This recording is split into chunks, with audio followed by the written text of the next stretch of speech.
сначала сошлись на иммунодефиците кошек, потому что название как раз очень повторяет тему самой конференции. Но в процессе подготовки мы пошли немножко дальше, мы расширили эту тему, потому что есть совершенно огромное количество другое заболеваний среди кошек, которые вызывают приобретенные иммунодефициты. И мы, конечно, остановились не на всех, а только на тех, которые все-таки объединяются ретровирусными инфекциями. Это лейкоз кошек и иммунодефицит. И мы хотели показать в сравнении, какие изменения гематологические у кошек вызывают вот эти два вируса. Считается, есть еще вирусы ретровирусной природы, но это синтезообразующие вирусы, хотя эта система не существует в повседневной практике, поэтому мы остановились именно на этих вирусах. Ретровирусы, они это РНК-содержащие вирусы, которые при попадании в организм животного делают свою ДНК-копию и уже в виде ДНК, в виде провируса, они остаются в клетке хозяина навсегда, практически на всю жизнь. Соответственно, для того, чтобы вирус имел возможность делать свои РНК-копии, вирус должен попасть и сделать свою вот эту ДНК-копию, провирус, попасть в клетки часто делящиеся. Где у нас часто делящиеся клетки? Это стволовые клетки костного мозга, есть и другие клетки, это стромальные клетки. Но прежде всего, конечно, страдает костный мозг. И мы в рамках своего госзадания проводили мониторинговые исследования на ретровирусы.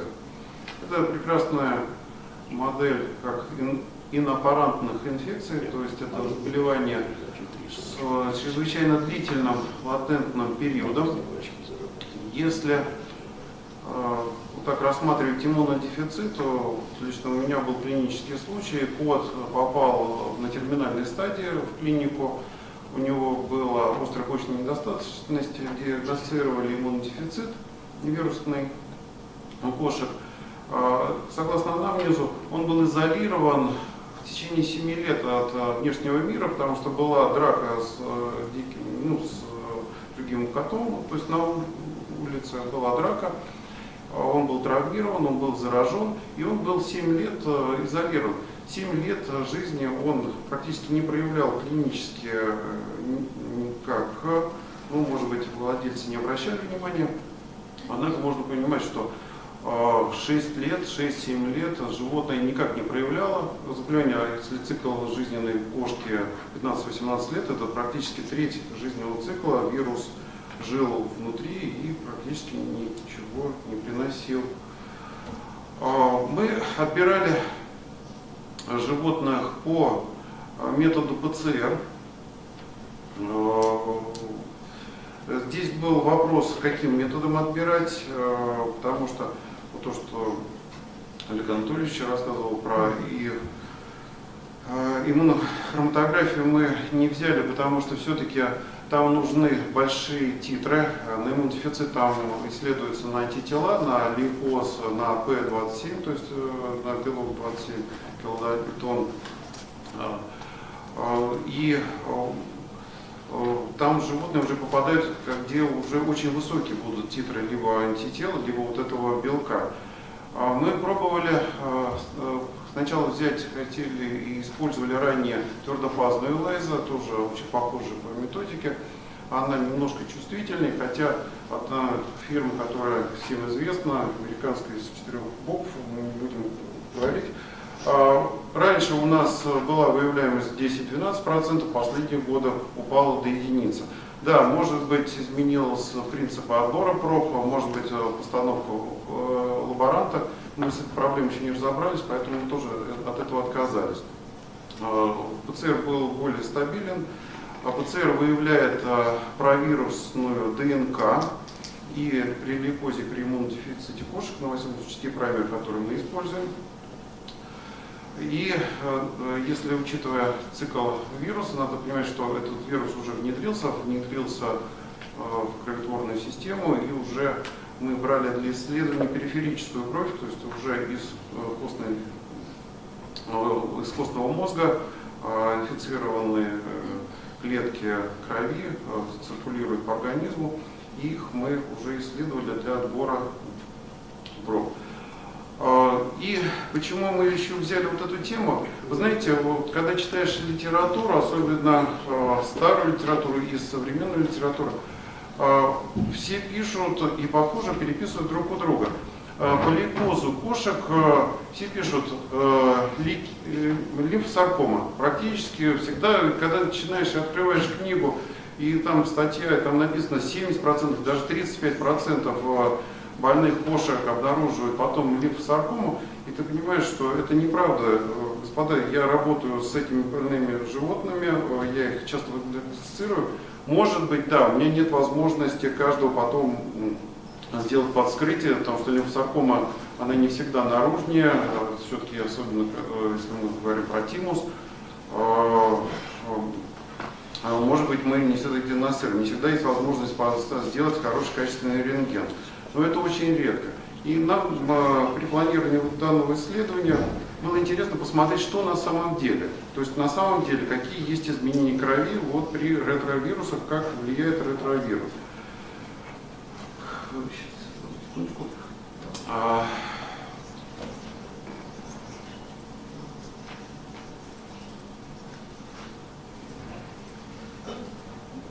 Итак, на данном слайде, почему не презентация, а все-таки экселевский, потому что это очень длинный такой слайд, приведены результаты животных, которые мы отобрали, и они были инфицированы вирусным иммунодефицитом кошек. То есть это вот страничка ФИФ.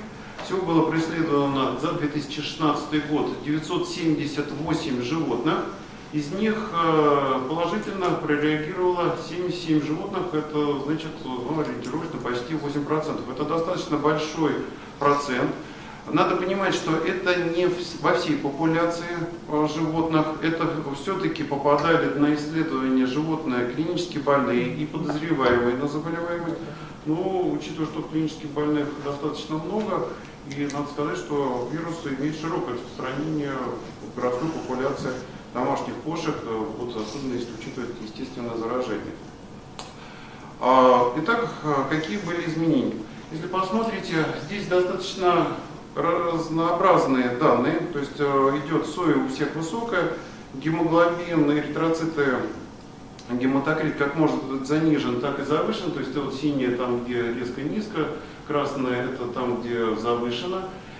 Также по лимфоцитам мы вот смогли отобрать 36 проб больных животных, у кого мы смогли еще взять заодно и клиническую кровь для данного исследования. Мы также сделали такую же таблицу по лейкозу кошек. Здесь мы провели исследование даже чуть больше, 1282 животных за 2016 год было исследовано, из них было 203 положительных, то есть этот процент даже в 2 раза выше, то есть это 16% положительно реагировавших животных. Как видите, также в сою практически всех завышен, гематокрит часто занижен, но далеко не у всех. Если норма 30, то, в общем-то, у кого занижен, у кого нет. По лимфоцитам встречается, то, если 20-50 норма, здесь то завышение, либо норма. И вот по абсолютному количеству практически также, либо, да, бывают патологические увеличения, но бывает снижение. Итак, мы отобрали, потому что очень пестрела таблица, и она была разнообразна как и завышение, так и занижение.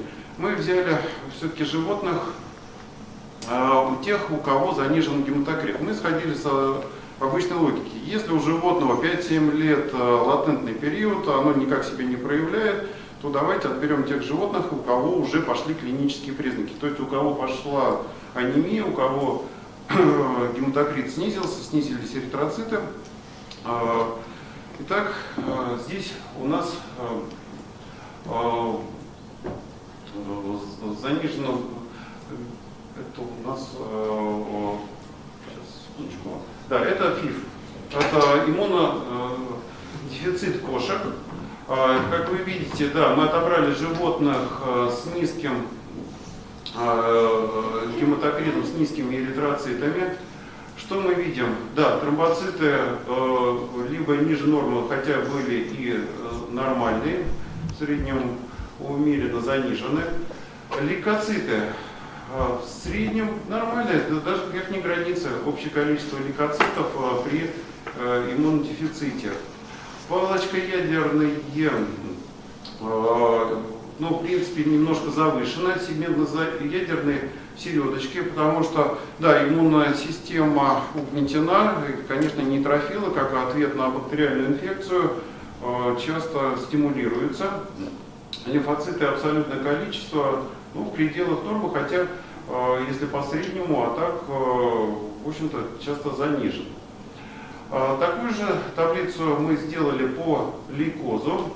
Гематологические показатели инфицированных кошек лейкозом с заниженным гематокритом. То есть уже где был свой гематокрит занижено. Как видите, тоже достаточно разношерстная таблица. Что здесь? Ну, для того, чтобы мы их сравнить, мы их свели в одну таблицу. Вот в данную таблицу по итогам тех двух таблиц животные с заниженным гематокритом, инфицированные, здесь у нас иммунодефицит и инфицированные лейкозом. Давайте мы их сравним. Соя там и там высокая, гемоглобин, ну, соответственно, эритроциты, это у нас мы отбирали животных, у кого понижено. Лейкоциты при иммунодефиците на верхней границе, при лейкозе они даже завышены, 25, то есть при норме 19, то есть ушел вверх показатель. Палочкоядерные, абсолютное количество и сегментные ядерные, они немножко выше при иммунодефиците. Все-таки идет понижение, более, видимо, сильно выраженное понижение иммунного ответа и более часто встречается бактериальная инфекция. И главная разница, как вы видите, лимфоциты абсолютное количество. При иммунодефиците 2,7, при лейкозе 11,3. Конечно, при планировании данного эксперимента, учитывая, что все-таки мы лаборатория гистологии, мы не могли себе позволить проверить соотношение CD4, CD8. Мы не могли себе позволить проверить динамику патологического процесса. Но мы сделали то, что в рамках нашего, то, что мы могли сделать, нашего задания, проверить срез и посмотреть вообще, как вот все происходит. И видите, все-таки здесь очень важное отличие по лимфоцитам. И доля животных в общей группе, то есть в общей группе инфицированных животных четверть была заниженным гематокритом. Но мы посмотрели, все-таки идет различие по лимфоцитам. Тогда мы первые две таблицы разбили по-другому, то есть не с учетом гематокрита, а с учетом отклонений по лимфоцитам. Итак, у нас получились тогда вот следующие таблицы. Это ФИФ инфицированные животные иммунодефицитом. Это, видите, как инфицированные иммунодефицитом, у которых были отклонения от нормы по лимфоцитам. И как видите, лимфоциты абсолютное количество, у них у всех практически животных здесь было занижено. Это было таким занижением. Что здесь? Соя, да, завышена. Но посмотрите, у тех, у кого были заниженные лимфоциты, гематокрит был не всегда занижен. То есть они не всегда коррелируют. То есть падение иммунитета и падение и развитие анемии у животного, оно здесь не в такой вот полной корреляции. Тромбоциты занижены, хотя вот по моим наблюдениям тромбоцитарная анемия у кошек вообще крайне часто встречается. Может быть, это связано с какими-то параллельными проблемами с почек, то есть почки, надпочечники, и еще, может быть, с недостаточностью, может быть, с какими-то препаратами, кормами. Но здесь это не абсолютный показатель. Также мы такую же табличку сделали это по отклонению. Мы взяли кошек, инфицированных лейкозом, у которых обнаружился лимфоцитоз. И кошек, у которых была лимфопения. Ну, здесь было больше животных. И свели все это в одну таблицу. Что здесь итоговая вот эта таблица? Да, сой завышен. Гематокрит. У животных, у кого инфицированных иммунодефицитом, у кого лимфоциты упали, гематокрит далеко не всегда уходил вниз. Посмотрите, он 27, почти в норму. То есть, в общем-то, даже здесь, как нам, врачам, есть перспективы для использования антиретровирусной терапии, тот же самый зидовудин, который ведет к понижению эритроцитарной массы. То есть, в общем-то, если мы это видим, то перспективы есть для лечения. Дальше. Тромбоциты были, да, практически у всех занижены, но больше всего занижены при лейкозе. То есть, в общем-то, костный мозг угнетается больше все-таки при лейкозе. Вообще эти два вируса, они считаются, вообще считается, что лентивирусы, как иммунодефицит человека, иммунодефицит кошек, они все-таки больше поражают CD4, то есть Т-хелперы. По лейкозу таких исследований достоверных нет, там больше даже, что на нейтрофилы идет атака, идет поражение больше нейтрофил. По лейкозу, как видите, здесь 24% от выборки, которая у нас была, инфицированных животных, показывали лимфоцитоз, а 29% показывали угнетение. Может быть, часть вот этих животных была параллельно еще и инфицирована иммунодефицитом. Я просил, чтобы отобрали. Но в силу, конечно, я не все мог проконтролировать. Здесь мне помогали сотрудники, где-то дипломники. Все-таки это не наша основная тематика. И понятно, что я не мог основной свой состав кадровый направить на это исследование. Может быть. Но все-таки при лейкозе идет очень явная супрессия, очень похожая при иммунодефиците. То есть вот лимфоциты также падают практически к нулю в абсолютном показателе. Ну, в принципе, я старался уложиться в отпущенные мне 20 минут. Я протараторил вам. Ну, у меня много чего могу рассказывать. Если у кого-то есть вопросы, я с удовольствием на них отвечу. Что донести, я вам, наверное, все-таки донес. Я данные, где-то мы все-таки опубликуем в ближайшее время. Мы их прятать не будем. Но это реальные данные реальных больных животных и то, с чем мы столкнулись. В общем, все. Спасибо, Ждан Александрович. Вопросы, пожалуйста. Григорий Ильич. На основании чего вы считаете, что это не лимфосаркома?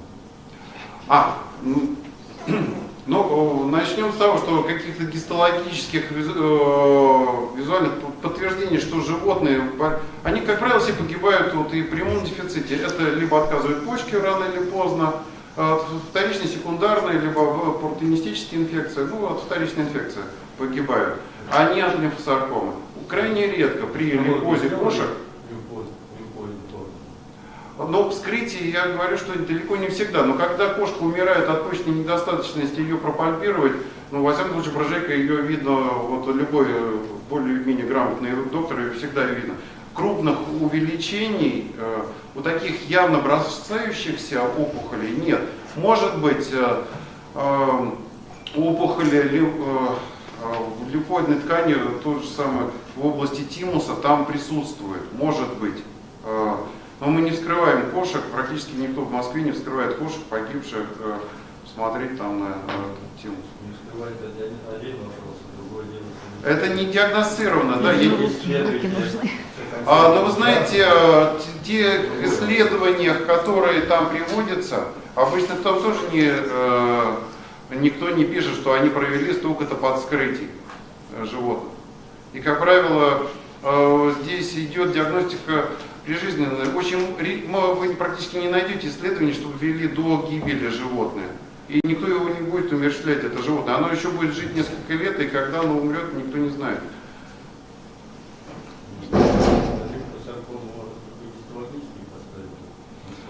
Я не говорю, что ее вообще нет, но я говорю, что пишут до 70%. То есть тут пишут, что 70% это. Но я вижу этих больных животных, и я не встречаю 70%, я не встречаю даже 10%. Они есть, эти лимфосаркомы. Причем, что когда я встречаю лимфосаркому, проверяю на лейкоз кошек, я не получаю отрицательный результат. Это далеко не все. В Америке, вот последние свежие статьи, по-моему, за 2015 год, они все связывали, да, вот лимфосаркомы, лейкоз кошек, это все вот тесно связано. Они стали прививаться, стали выводить животных, у них заболеваемость в последние годы пошла резко вниз, а лимфосаркомы не пошли резко вниз. Как были, так и есть, если не увеличились. Вот этот вопрос просто Пожалуйста, дальше, Александр да, Александрович. комментарий.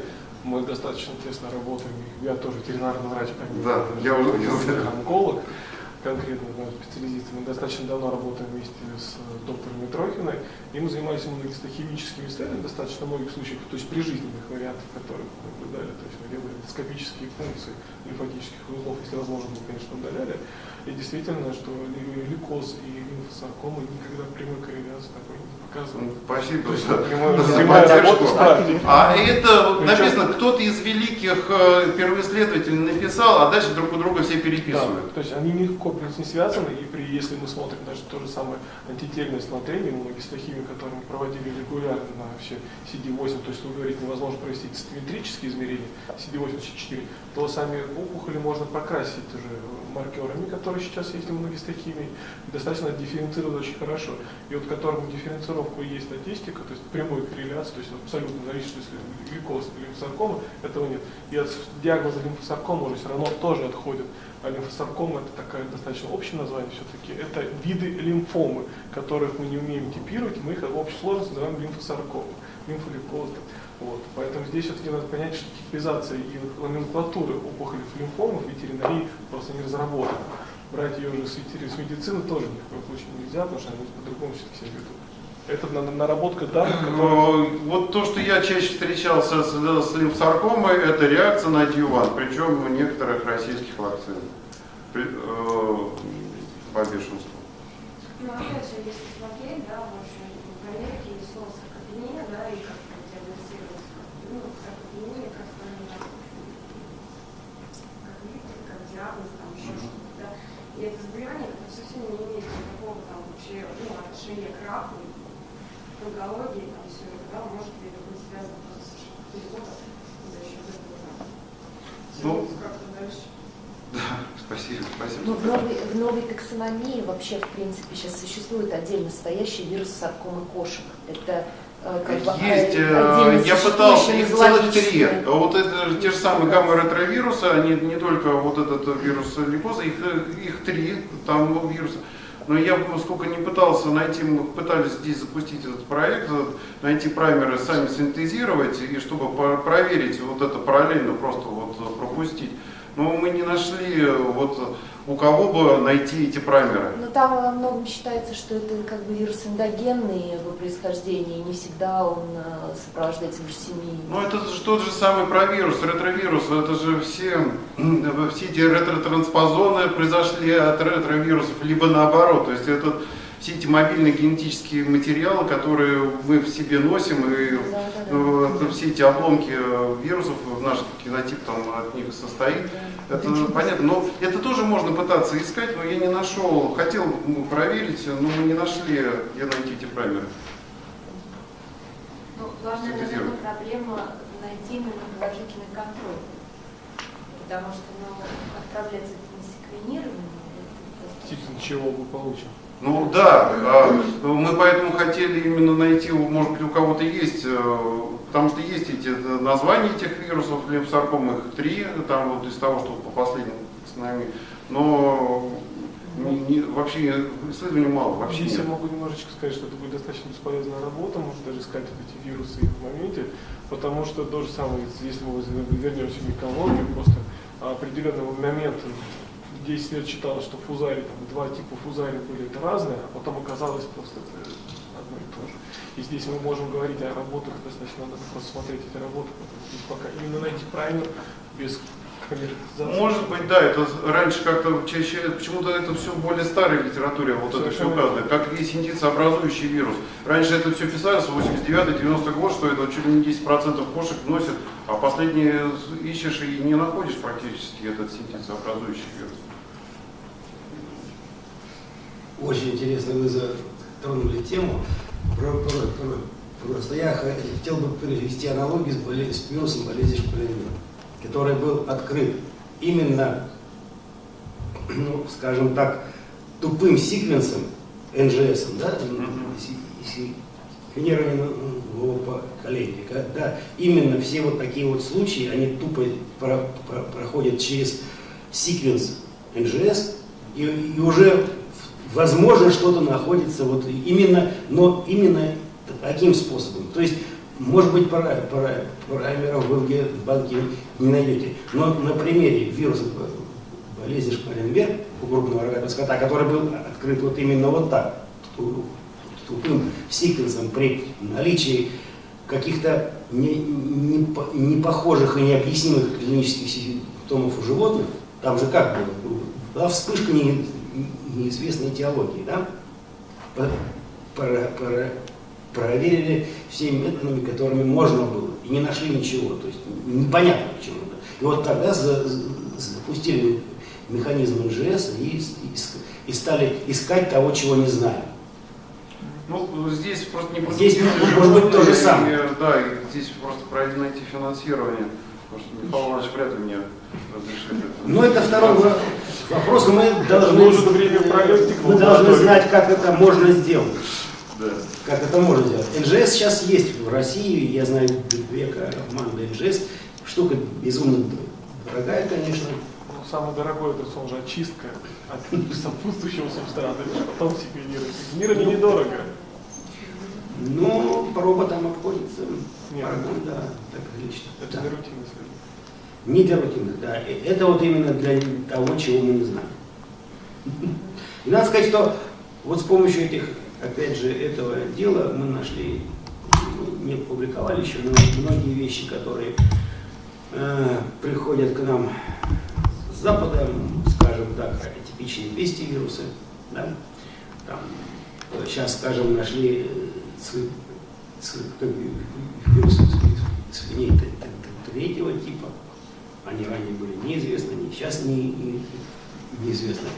И, так сказать, и ротавирусы некоторые, они вот так и находятся, к сожалению. Их сложно выделить, сложно идентифицировать триаду Коха, мы все знаем, я не вчера уже упоминал, но вот тем не менее вот это вот есть. Очень интересно. Так что вот можно с собак здесь то же самое. Спасибо, Александр Александрович. Маленький вопрос, я не поняла, при лейкозе лимфоциты уменьшаются или увеличиваются? Вот сейчас Нет, мы корреляция 25-29% от популяции. То есть может быть и так, а может быть и так. То есть это не как бы не Абсолютно. может служить никаким Показателем. Это не показатель. Это не показатель. Также Ну да. Кстати, болезни по-разному. Здесь просто нет стабильности. Здесь, конечно, я не проверял там на гемобартанеллу, мы не смотрели это, ну, в силу того, что это просто вот был мониторинг, у нас, я эпизодолог, ну, вы все прекрасно знаете. Да, мы вот сделали средства, вот мы смогли еще с части животных, вот там 20% собрать еще кровь и ее посмотрели, все. Это все, ну, мы просто вот ограничены, это не наше было задание, ни что. А так вот это вот Просто при иммунодефиците как бы лимфоциты снижаются. Ну вот сзади вас вот табличка, то есть при лейкозе у 24% идет повышение, резкое повышение, а у 29% резкое понижение. Не А поправляю. можно еще одну ремарку? Ну вот, мне кажется, я просто тоже занималась этой проблематикой, Александр Александрович, что и у вас у меня очень клинический прием, очень много вирусных инфекционных. Клиническая симптоматика у животных с ретровирусными инфекциями, у кошек очень часто связана с тем, что начинается нарушение иммунной системы именно реакциями гиперчувствительности обусловленными, то есть во многом это иногда снижение или повышение обусловлено аутоантителами, клеткам и так далее. То есть не всегда это именно иммунодефицит в классическом понимании слова. Ну, конечно, если мы иммунодефицит убивает CD4, то есть это главный регулятор, то есть там уже иммунная система начинает сходить с ума, то есть если уже у нас нет... Поэтому и очень разнородная получается. Да, то есть это главное. То есть вот принцип второго ключа у нас отключается, то есть вот этот CD4, который выбрасывает цитокины, у нас он уже не работает, то есть иммунная система с какими-то другими путями работает, она, конечно, с ума сходит. Спасибо, Александр Александрович, за интересный доклад. Вручаем вам сертификат.